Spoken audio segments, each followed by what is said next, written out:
আসসালামু আলাইকুম প্রিয় ভাই বোনেরা, আমি জাকির হোসেন ফ্রান্সের রাজধানী প্যারিস থেকে। তো আজকে অনেকদিন পর, প্রায় 2 মাস পর নতুন একটা ভিডিও নিয়ে চলে আসলাম, সেটা হচ্ছে মাইক্রোওভেন।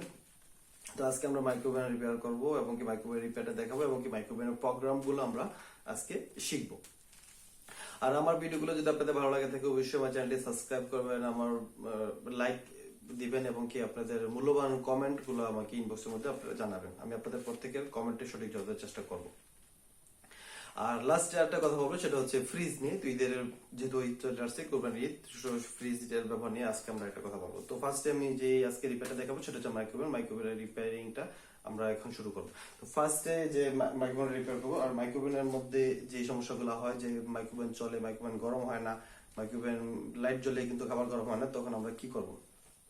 তো এই ধরনের মাইক্রোওভেন গুলো বাসা বাড়িতে আমরা ব্যবহার করে থাকি। আর এই ঘরের মধ্যে মাইক্রোওভেনের মধ্যে যে উপরে আমরা যদি দরজাটা খুলি, দরজাটা খোলার পর আমরা হাতের ডাইন সাইডে অথবা হাতের বাম সাইডে এই ধরনের একটা প্লেট লাগানো থাকে। আমরা অবশ্যই যদি আমরা চাই, অবশ্যই আমরা এই প্লেটটা এইভাবে দেখতে পারবো। তো এই প্লেটের মধ্যে সেম এরকম এক জায়গায় পুড়ে গেছে, কালো হয়ে গেছে। এটা কেন পড়ছে? নর্মালি আমরা স্টিলের কাঁচের গ্লাস, স্টিলের গ্লাস অথবা স্টিলের বাটি যদি আমরা মাইক্রোওভেনের মধ্যে ব্যবহার করি, তো এই ধরনের সমস্যা আমাদের প্রায় হয়।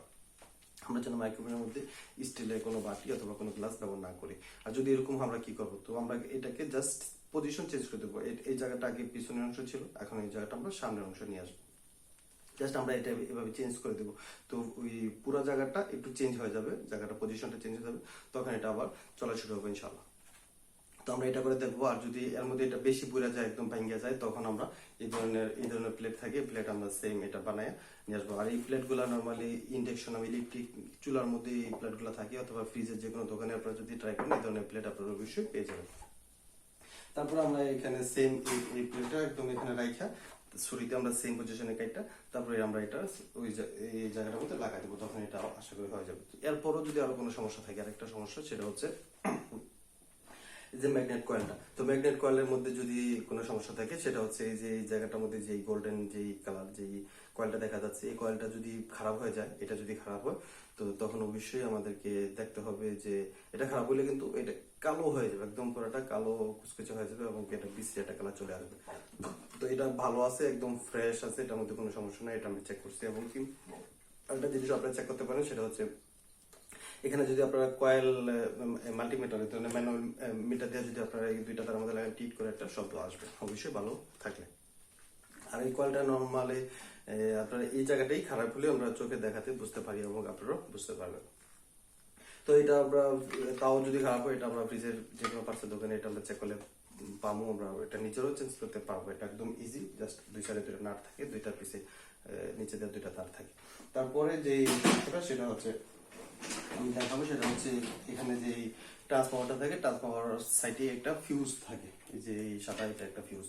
তো এই মাইক্রোওভেনের মধ্যে যে ফার্স্ট আমাদের দুইটা তিনটা কমপ্লেনের মধ্যে, সেটা হচ্ছে ফার্স্টে আমরা বলবো যে ম্যাগনেট পেপারটা পুড়ে যায়, তারপরে বলবো যে ফিউজটা খারাপ হয়ে যায়, তারপরে যদি বলি আমরা এই কয়েলটা সমস্যা হয়। তো এই তিনটা সমস্যা বেশি হয় মাইক্রোওভেনের মধ্যে। নর্মালি বাসাবাড়ির যে মাইক্রোওভেনগুলো আছে, মাইক্রোওভেনগুলো এই সমস্যাগুলো বেশি হয়। তো এই সমস্যাগুলো, এই ফিউজটা খারাপ হলে আমরা কি করবো, এই ফিউজটা আমরা অবশ্যই ম্যানুমিটার চেক করবো এবং কি প্লাস্টিকটা খুলে আমরা নিজে দেখতে পাবো যেটার ভিতরে কালো হয়ে গেছে। তো আমরা দুই সাইডে দুইটা তার লাগাই যদি সোল্ডারিং করে দিই, তো আমাদের এই ফিউজটাও চালু হয়ে যাবে এবং আমরা নিজেরাও এই রিপেয়ারটা করতে পারবো। আর এই ছোট ছোট রিপেয়ার গুলো আমরা নিজেরাই টুকটাক করতে পারবো। তো করার আগে অবশ্যই আমরা সেফটি ফার্স্ট, হাতের মধ্যে মাস্ক, হাতের মধ্যে গ্লাভস পরে নিতে হবে এবং কি কারেন্ট ইলেকট্রিক লাইন ডিসকানেক্ট করে নিতে হবে এবং কি কোনো কিছু খোলার সময় যেন না ভাঙে, হাত না কাটে, অবশ্যই সেই জন্য আপনাদেরকে গ্লাভস ব্যবহার করতে হবে। সেফটি ফার্স্ট মানতে হবে আপনাদেরকে। তো অবশ্যই আপনারা এগুলো নিজেরা ট্রাই করলে আমার মনে হয় যে আপনারা অনেক ছোট ছোট সমস্যা নিজেরা সমাধান করতে পারবেন। যে মাইক্রোওভেন নষ্ট অনেকদিন পরে থাকে বাসার মধ্যে, অথবা আমরা অনেক চিন্তা করি, তো নিজেরা যদি আমরা ট্রাই করি, আসলে অনেক কিছু রিপেয়ার করা সম্ভব। তারপরে আমরা যে কথা বলবো, সেটা হচ্ছে মাইক্রোওভেনের যে প্রোগ্রামগুলো। মাইক্রোওভেন আমরা কিভাবে ব্যবহার করবো, কত মিনিট ব্যবহার করবো। তো মাইক্রোওভেনটার মধ্যে যে আমরা কোন প্রোগ্রামটা ব্যবহার করবো, এখানে দুইটা সুইচ আছে, দুইটা সুইচের মধ্যে নিচে যে সুইচটা আছে, এটা এখান থেকে 30 মিনিট পর্যন্ত, এটা হচ্ছে একটা টাইমার। আমরা কোন খাবার এটা মধ্যে গরম করবো, কি গরম করবো। তো নর্মালি যদি ভাত অথবা পানি যদি তরকারি যদি আমরা গরম করি, নর্মালি 1.5 মিনিটের মধ্যে, 1 থেকে 1.5 মিনিটের মধ্যে এটা হয়ে যায়, অথবা 2 মিনিটের মধ্যে এটা গরম হয়ে যাবে। আর আমরা টাইমার চুজ করে যদি আমরা অনেক বড় কিছু বেশি কিছু যদি আমরা একসাথে গরম করতে চাই, তাহলে আমরা টাইমটা 5 মিনিটের মধ্যে দিয়ে দেবো। এরকম আমরা যতটুকু 30 মিনিট পর্যন্ত সময় আছে, আমরা আমাদের প্রয়োজন মতো আমরা এটা চেঞ্জ করে নেব। তারপরে যে উপরে যে সুইচটা আছে, সেটা হচ্ছে আমার গরমের হিটিং এর যে টেম্পারেচার যে সুইচটা এখানে 1 থেকে 4টা দাগ পর্যন্ত দেওয়া আছে। তো যেখানে 1 দাগ সেখানে গরম কম, যেখানে 2 দাগ সেখানে একটু গরম একটু বেশি, 3 দাগ এখানে একটু বেশি, 4 তো ফুল গরম। তো আমরা কোন খাবারের জন্য কতটুকু গরম ব্যবহার করবো সেটা অবশ্যই আমাদের জানতে হবে। আর গরমটা আমরা ফুল না দিয়ে আমরা যদি মিডিয়াম গরমের মধ্যে রাখি তো খাবারটা দেখা গেছে একদম একসাথেই পুরোটা গরম হবে। আর যদি ফুল করে দেই শুধু উপরের খাবারটাই গরম হবে, নিচে দেখা যাচ্ছে ভালো করে গরম হয় না। তো সেই জন্য আমরা আস্তে আস্তে যেন গরমটা হয় সেই জন্য আমরা মিডিয়ামের মধ্যে গরমটা রেখে দিলে ভালো হবে।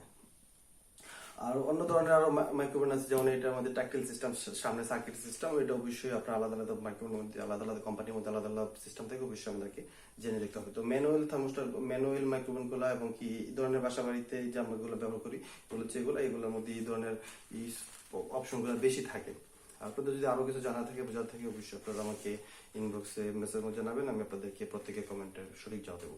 আর ফার্স্ট টাইম বলেছিলাম যে ফ্রিজ নিয়ে কথা বলবো, যে আগামীকাল ঈদ চলে আসছে, কুরবানির ঈদের মধ্যে আমরা মাংস রাখা নিয়ে ফ্রিজের মধ্যে একটা সবাই একটা চিন্তা করি মাংস রাখি। তো ফ্রিজের মধ্যে মাংস রাখার আগে যেন আমরা ফ্রিজটা একদিন আগে একদম ফুল করে রাখি, এবং কি ফ্রিজে রাখার তিন দিন পর্যন্ত, কমসে 2 থেকে 3 দিন পর্যন্ত যেন ফ্রিজটা ফুল আমরা রাখি। ফ্রিজটা ফুল রাখার কারণ হচ্ছে একসাথে যেহেতু অনেক মাংস রাখি তখন আমাদের মাংসটা খুব তাড়াতাড়ি শক্ত হয়ে যাবে, খুব তাড়াতাড়ি মাংসটা জমে যাবে।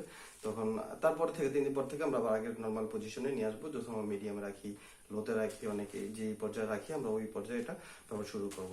কারণ আমরা যদি নর্মালি মিডিয়ামের মধ্যে রেখে দিই, মাংস অনেকগুলো ধুয়ে দিই, তখন ভিতরে কাঁচা মাংসগুলো কাঁচাই থাকবে আর ভিতরে মাংসগুলো জমতে অনেক সময় লাগবে। তখন ওই সময়ের মধ্যে মাংস থেকে একটা গন্ধ চলে আসবে। তো অবশ্যই আমরা এই জিনিসটা একটু খেয়াল করব, আমরা ফ্রিজটা এইভাবেই ব্যবহার করব। আপনাদের যদি আরো কিছু জানার থাকে বোঝার থাকে অবশ্যই আপনারা আমাকে মেসেজ কমেন্টের মধ্যে জানাবেন, আমি আপনাদের কমেন্টের উত্তর সঠিক জবাব দেবো। আজকের জন্য এই পর্যন্তই, নেক্সট ভিডিওতে কথা হবে অন্য কোনো রিপেয়ারিং নিয়ে। আল্লাহ হাফেজ।